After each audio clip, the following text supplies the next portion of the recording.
ربه زكريا إذ نادى ربه نداء خفيا قال رب إني وهن العظم مني واشتعل الرأس شيبا. I'm a Muslim, y'all. Alhamdulillah. It's been over a month. I'm gonna be honest with you guys. It's been over a month that I did my Shahada. I've been low-key, been reading, been learning, been researching, and just going through the journey by myself for a little bit, just because I feel like a lot of people are against this. A lot of people have preconceived notions, just like I did. Which, I mean, it is what it is. It's the world we live in. The media controls everything. But with this video, guys, I want to tell you what led me to Islam. I want to tell you why I chose it.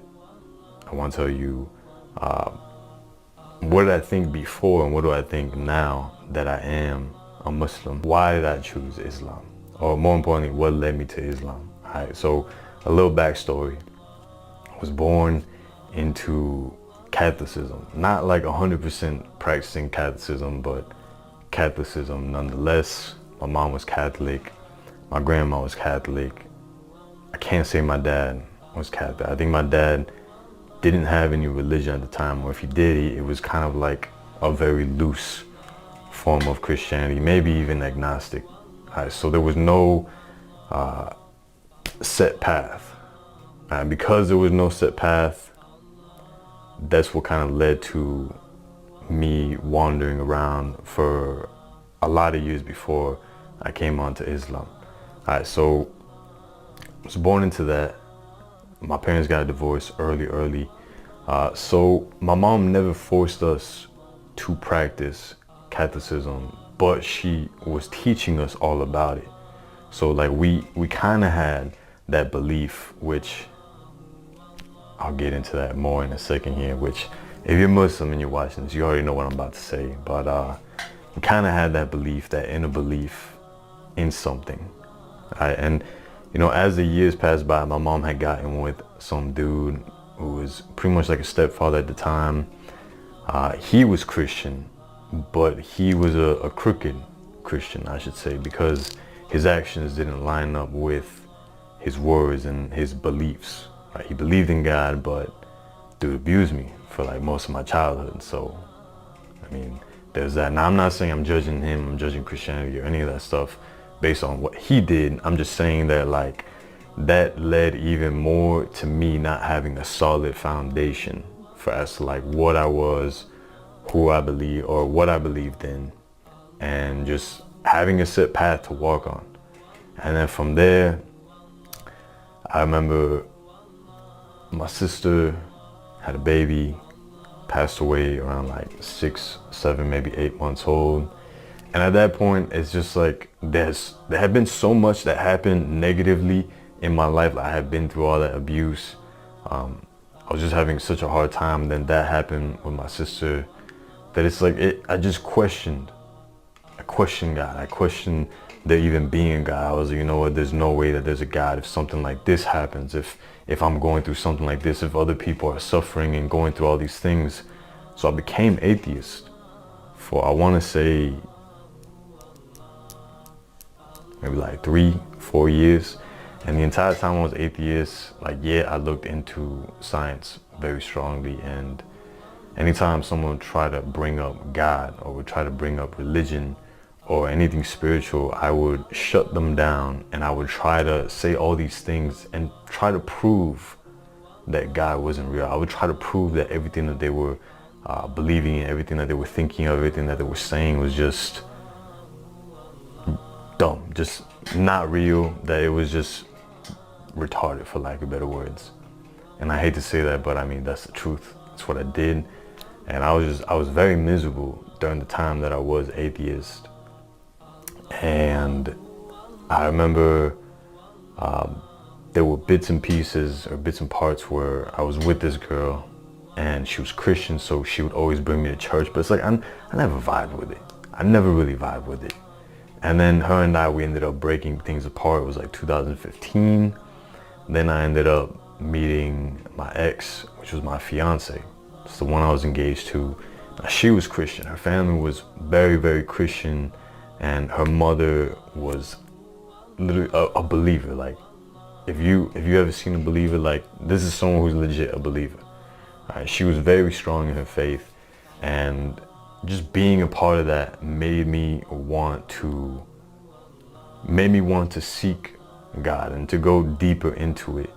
And at the time, which I completely forgot to say, but at the time I was starting to come back to God. I just didn't know what I was doing. I was on this new age thing where it's like consciousness, meditation, third eye, pineal gland, astrology, crystals, astral projection, all this stuff where it's like, yeah, I was seeking God, but I didn't have a set path. I was like wandering about in the dark, just lost, to be honest with you guys. So when I was with this girl, I was doing that. I was trying to seek, I was trying to do all these things. And I would say about 2016, 2017, that's when I basically started going deeper into Christianity. And I even got baptized. I was reading the Bible. I was going real deep into it. But there were so many contradictions that I was finding. And if y'all want to know about the contradictions, by all means, wait till the end of the video. I'll get into that. We just wait until the end of the video. There were contradictions, things that just left more questions than answers. And it wasn't clear cut. It wasn't logical. It was just a lot of stories, which I don't mind the stories, but it's like, it's something that you had to interpret for yourself. And I feel like if something is going to show you the way, if something is going to show you a set path, there really shouldn't be that much room for interpretation, but more so a clear cut, raw, like, hey, this is it, go ahead. Like, that's the path right there. This is all you have to do. A clear cut instruction manual. If you have a bed frame for IKEA and you're trying to build this bed frame, you want the instruction manual to be as clear as possible. You don't want the instruction manual to say, hey, grab this screw and you know what, just figure out where you're gonna put it. Just have fun, go and figure it out. Like, you don't want that. If you have an instruction manual, you want it to be clear, concise, precise. You want it to be clear cut, just cutthroat, to the point. You know what I mean? So it's like, the Bible wasn't that for me. And like I said, it kept bringing up more questions than answer. And I'm not knocking it, all right? Because who am I to tell someone that what they're believing is right or wrong? Now, of course, that opinion might change the deeper that I get into Islam. But I strongly believe that, you know, God guides who he wills. And if the only way to reach you is through Christianity, or if the only way to reach you is through Buddhism or even the New Age stuff, Hinduism, whatever it is, then that's how he'll do it. That's how God will guide you. Now, is that technically the right way? Well, maybe not. I can't fully speak on that yet because my knowledge is limited. I'm still very new to this, but to keep going with the story, I kept going into that, and I remember her and I split beginning of 2018, and during that time, I dropped the Bible, I dropped Christianity, and I pretty much became agnostic, where it's like I believed in God, but I didn't really go much further than that. I stopped all the spiritual practices. I stopped really trying to do all that New Age stuff. Like, the only thing I really kept was meditation, and that's pretty much it. Right? That's pretty much it. But fast forward to 2019, I'm over here living with my two best friends at the time, and it's like I had everything. Material-wise, I had everything. Social-wise, I had that. And I was talking to girls, nothing serious, but I was talking to girls. Like I said, I was talking to girls. I was ready for some sugar walls. It just didn't end up happening. But I was talking to girls, like everything. I had everything that I could want at that point. But it's like I still felt empty. I still felt pretty trash, to be honest with you guys. I still felt like I was looking for distractions anywhere that I could find them. And a part of me came on to, or not a part of me, but I had stumbled onto dopamine detoxing. And when I had first done dopamine detox, I remember very clearly that I was being almost like drawn to it, like something was telling me to read the Quran. And I've never read the Quran, but I had a Quran. I had a Quran and I had a Bible because I had some kind of bookshelf in my room. It was silly to even think about that, but I literally had them just for display, with this Arabic knife and these crystals and these plants. It was stupid. It was stupid, but you know what? Everything happens for a reason. All right, so I started feeling pulled to read the Quran. I do not read it because I was ignorant at the time. I was closed off. I did not want to, and I remember that just kept going. I kept feeling that over and over and over and over and over again, but I just kept disregarding it and doing my martial arts and doing my work because I was real headstrong and just focused on what I was doing this whole dopamine detox for. Which, if you watch my videos, that's what I said. I said that I was doing it for martial arts and for my work, to become more obsessed with martial arts. But here I am being pulled in this direction. So to end that part, yes, I kept being pulled, didn't go to it, didn't read it. So then I got into surgery in 2020 in the summertime. Ended up coming back from New York because that's where I got the surgery. And again, I started feeling really, really low, like really down, depressed, anxious. I don't even want to get deeper into that, but I decided I was going to do dopamine detox again. And the first day that I was doing it, I was sitting in this exact room right there on the ground, and I started feeling that same feeling that I felt the first time that I did a dopamine detox, which was to read the Quran. And I didn't read it. I was, you know what, I'm doing dopamine detox, I'm not going to read it. Second day, even stronger, and I was contemplating. I was like, should I read it, should I not read it? Third day, so strong that I was like, you know what, I'm just going to read it.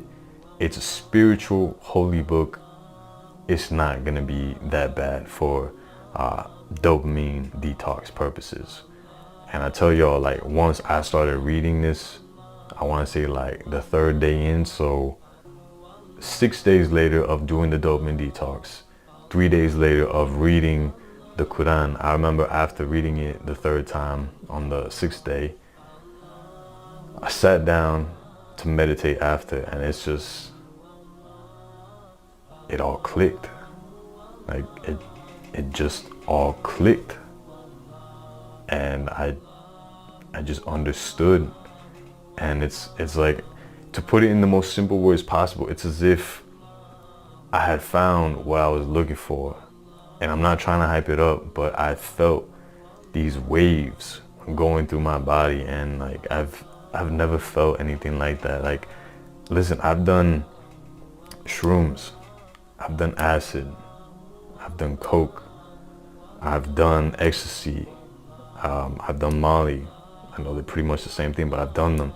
I've done alcohol, I've done weed, I've done so many things in my life, and nothing has ever made me feel what I felt in that exact moment when I had these waves rushing through my body. And I'm not gonna sit here and say, hey, yeah, you're gonna feel the same thing once you stumble onto the truth, or once you find the path. But it's like, for me, I can only speak for me. I can only speak for myself. And that's what led me to Islam. That's why I chose Islam. That's why I accepted Islam. And I believe that it was in that moment that I did become a Muslim. All right. Now, what did I think before? Before I got into Islam, I had these preconceived notions that, for one, Islam was only for Arabs, which is retarded. Islam is for everyone. It's just a preconceived notion. These are things that I was thinking about. Number two, I thought that it was something very oppressive. But the more you read into it, the more you see for yourself that it's actually not oppressive. And then number 3, I thought it was very extreme. I thought that the people who practice this stuff were, the people who they show on the media doing all this crazy stuff. And it's like, dude, that's not it at all. Like, these people are extremists. They have that extreme nature. They're thinking in a way and they're taking it out of context and doing things under the name of Islam, under the name of the Quran. But it's like, that shouldn't be the factor as like, okay, this is what Islam is. It's these people right here, which that's what the media portrays. The media portrays that like these people that are bombing, that are doing all this stuff, those are the ones that Islam creates. That's what Islam is. But that's not what Islam is. Like I said, these are people who are extreme. That's them. It's like when you have Christianity and you have the KKK. Like, bro, you don't say that everyone who's Christian is like these people. These people were just extremists and they took it out of context. And that's the same thing with everything that's happening in today's day and age, except the media has a hidden message. And I'll probably get flagged. This video might be put down for that. But I'm gonna say what it is. All right. That's what I thought about this. I thought that this wasn't it. I thought that this was just another religion. But as soon as I got into it, man, it's definitely not it. All right, and the last thing that I want to say is that this thing right here, this holy book,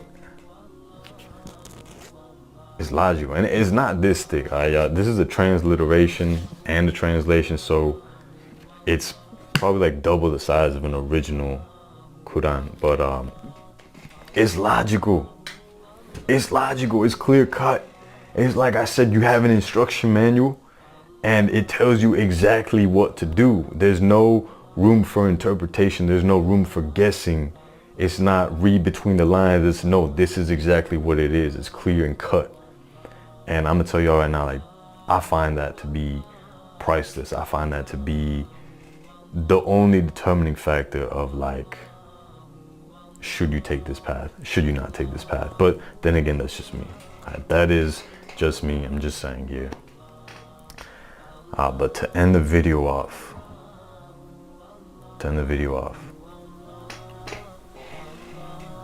if you have watched this far, you either one, a Muslim, or 2, you generally like the content that I put out and you actually want to hear what I have to say. So either the 2, if you've made it this far, then what I'm doing with 2 of my brothers, they're not blood brothers, but they are brothers in faith.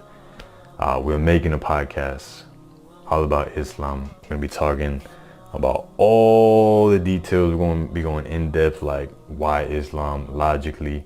We're going to be talking about haram, halal.